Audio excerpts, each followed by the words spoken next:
There are stories that stick with you, not because they're filled with ghosts or monsters, but because they could happen to anyone.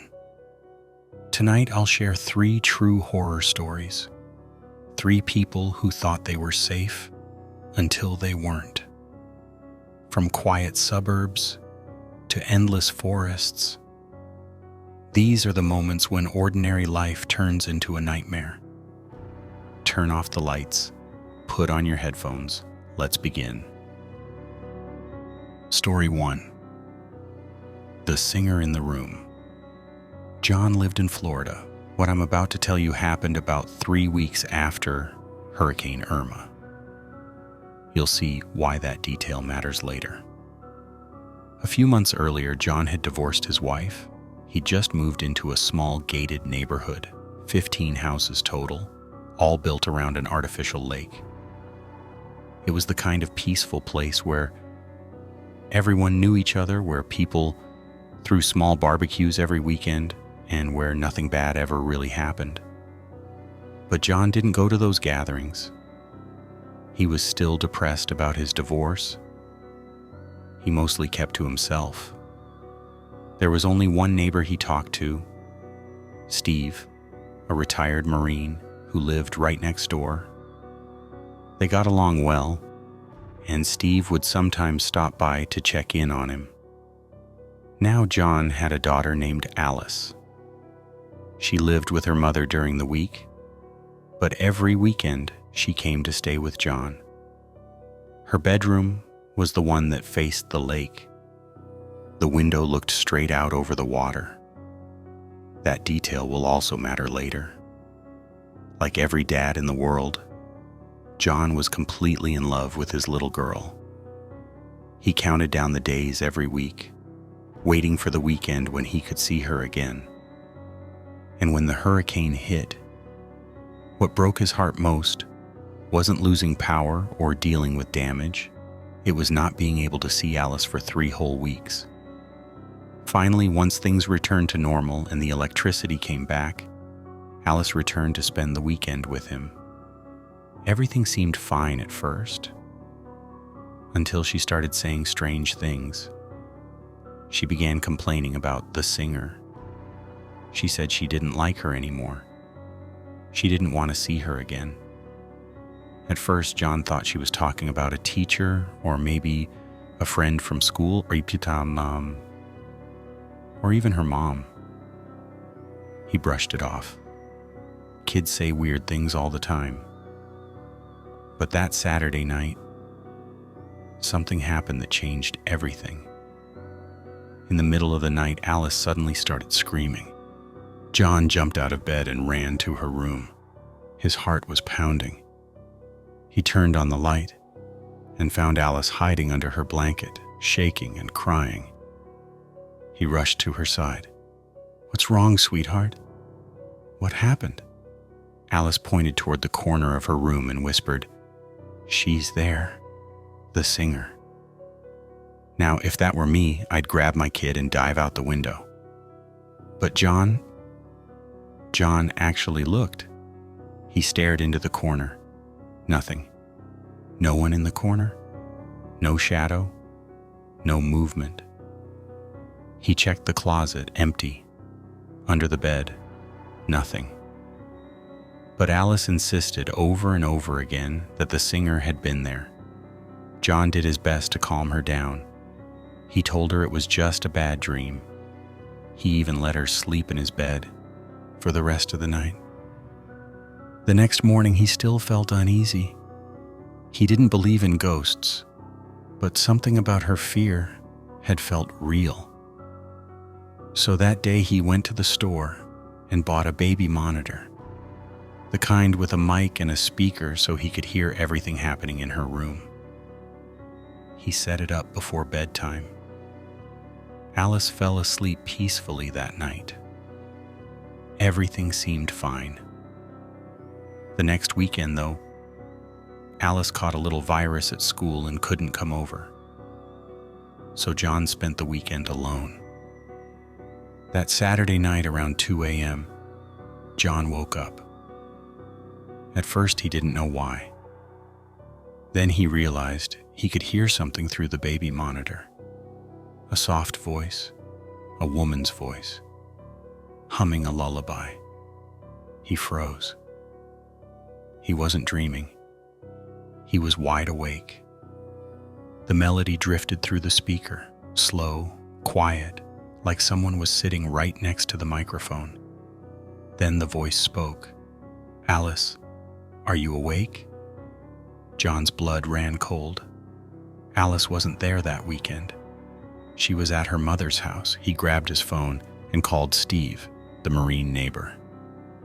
"Steve, someone's in my daughter's room." Within minutes, Steve came running with his gun. When John opened his bedroom door, he saw Steve standing in the hallway, his weapon aimed at something, or rather, someone. A woman, crouched on the floor, humming. It was the same voice from the baby monitor. Steve shouted at her to stay where she was, and the woman slowly stood up, hands shaking. She said her name was Jean, the wife of the man who maintained the neighborhood grounds. She claimed she was just doing her patrols and thought she saw someone enter the house. But her patrols were never at 2 a.m. That night, John realized the horrifying truth. When Alice had said she didn't want the singer to come back, she hadn't been talking about a dream. There really was a woman sneaking into her room at night, humming lullabies while she slept. No one ever figured out exactly what Jean wanted, or how long she'd been doing it.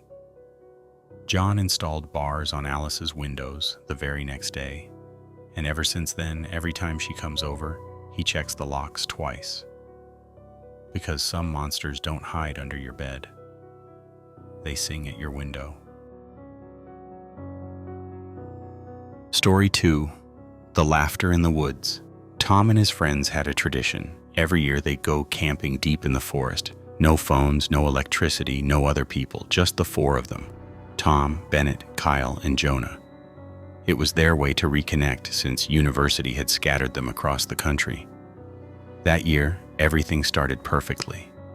The sun was out, the air smelled like pine, and they spent the whole day laughing, setting up tents, building a fire, and drinking cheap beer under the fading sky. When night fell, the forest grew darker than they remembered. The kind of darkness that swallows light, where every small sound suddenly feels too close. Still, they felt safe. They were together. Around midnight, a game started, one of those dumb things that only happen after too many drinks. They wrestled, tackled each other into the dirt, laughing so hard their stomachs hurt. Then, mid-laugh, Tom froze. "Did you hear that?" The other stopped. "What?" He waited. Silence. For a moment, it felt like the whole forest had stopped breathing. Then Kyle shoved him. "Man, you're paranoid." "Chill." They went back to wrestling, laughing, shouting. But 10 minutes later, Tom heard it again. A sound that didn't belong. A short, sharp giggle. He turned to the others. "That. You heard that, right?" But they hadn't. They were too busy joking, thinking he was trying to spook them. Eventually exhausted, they crawled into their tents. The night was calm again, or so they thought. Tom woke up later, unsure why. Then he heard it. That same laughter. Only this time, it was right outside the tent. He held his breath. The laugh came again. Closer. Then, a faint, scraping sound. And suddenly, a finger pressed against the thin fabric of the tent, slowly dragging down the surface. Someone was touching it. Tom's heart was pounding so hard he could hear it echoing in his ears. He whispered to the others, "Wake up." They all froze, staring at the bulging spot where the finger had been. Whoever it was began circling the tent, slowly, step by step. Then, silence. Tom clutched the axe they'd brought for firewood. It was the only weapon they had. He whispered, "Don't move." No one spoke. Minutes passed. Then, the entire tent shook violently. Someone screamed outside, a guttural shout, followed by hysterical laughter. They didn't sleep again that night. They stayed huddled together until the first light of dawn, waiting for the sound of birds, for proof the world was normal again. When morning finally came, they grabbed everything they could and ran back to the car without saying a word. They didn't see anyone. No footprints. Nothing. To this day, they don't know who or what was outside that night. But one thing changed forever after that. Tom still goes camping every year. Only now he brings a gun. Because in the woods, laughter isn't always a good sign. Story 3. The Man at the Door. Noah was 17. His parents had gone on vacation for a month, leaving him alone in their quiet, suburban neighborhood, the kind of place where every house looked the same, every lawn was perfect, and everyone knew everyone. Nothing ever happened there. Until that night. Noah was passionate about spray painting. He wasn't tagging walls or breaking laws. He used canvases, set them up in the garage, and painted for hours with his favorite music playing. It was around 10 p.m. when it happened. He was setting up a new piece when he heard footsteps outside. He looked up, expecting to see one of his neighbors dropping by. Instead, there was a man standing in front of the garage, tall, thin, around 6'3", dressed normally, maybe a little too clean for someone walking alone that late. The man smiled. "Hey, you must be Noah." Noah blinked. He didn't know this guy. Still, he was polite. "Yeah, hey. Do I know you?" The man said his name was Xavier and that he'd just moved into the house at the corner. Noah relaxed a little. The house he mentioned belonged to the Millers, a family he knew well. He'd even babysat their kids before. So he asked, "Oh, you're with the Millers?" "Yeah," Xavier said smoothly. "They're my cousins. Let me stay with them for a while." That made sense, sort of. Noah smiled and said goodnight. Before leaving, Xavier added something strange. "The Millers told me a lot about you." Which was odd, because Noah had never told the Millers he painted at night. The next morning, Noah went jogging, 5 kilometers to his old high school and back. He liked the peace, the early morning air. Halfway there, a car slowed beside him. It was Xavier. He rolled down the window. "Hey, you run far, huh? Need a ride back?" Noah laughed politely. "Nah, I'm good, thanks." I like running, but Xavier didn't drive off. He kept rolling next to him, smiling. "Come on, man. I can take you home. Or maybe grab a coffee somewhere." Noah frowned. "No, it's fine. I've got to meet friends." Xavier stopped the car, opened the passenger door, and motioned for him to get in. "Come on, don't make it weird." Something in his tone made Noah's stomach twist. He mumbled something about being late and sprinted toward the school, pretending to see people waiting for him. When he looked back, Xavier's car was gone. For a few days, Noah tried to forget about it. Then came the neighborhood barbecue, the kind of Sunday thing where every family shows up. He went, and when he saw the Millers, he decided to ask, "Hey, so your cousin Xavier, he's living with you guys now, right?" They looked at him, confused. "What cousin?" "The one who said he moved into your place, Xavier." They exchanged glances. "We don't have a cousin named Xavier." That's when Noah's blood ran cold. The man had lied about everything. He wasn't family. He wasn't new to the neighborhood. The Millers called one of their neighbors, Paul, an off-duty police officer, and together they reported the incident. Paul promised to keep an eye out, told Noah to call immediately if he saw him again. 2 quiet weeks passed. No sign of Xavier, until one night. Noah was home alone, cooking something in the kitchen around 10 p.m. when someone knocked on the door. He walked over, slowly, and looked through the peephole. Xavier, standing there, smiling. He spoke through the door. "Hey, Noah, I'm sorry about the other day. I didn't mean to freak you out. I just had a rough day. Can we talk?" Noah didn't move, didn't make a sound. Xavier's smile faded.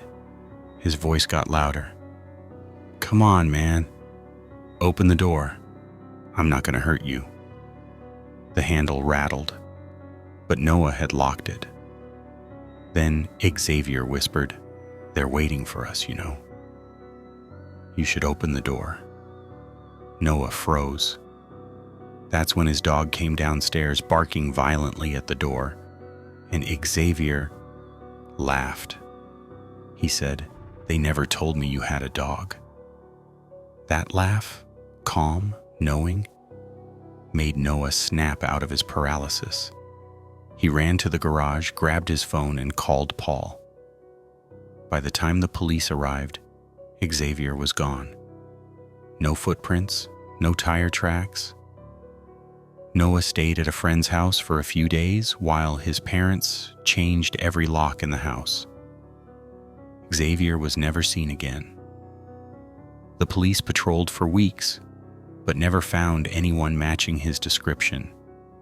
And to this day, Noah still doesn't know who that man really was or what he wanted. All he knows is that when someone knocks on your door late at night, don't answer, because sometimes the stranger already knows your name. And that's it for tonight's stories. If you made it this far, you're brave. But don't get too comfortable. There's always another story waiting. Make sure to subscribe, turn on notifications, and come back tomorrow, because I post new horror stories every day.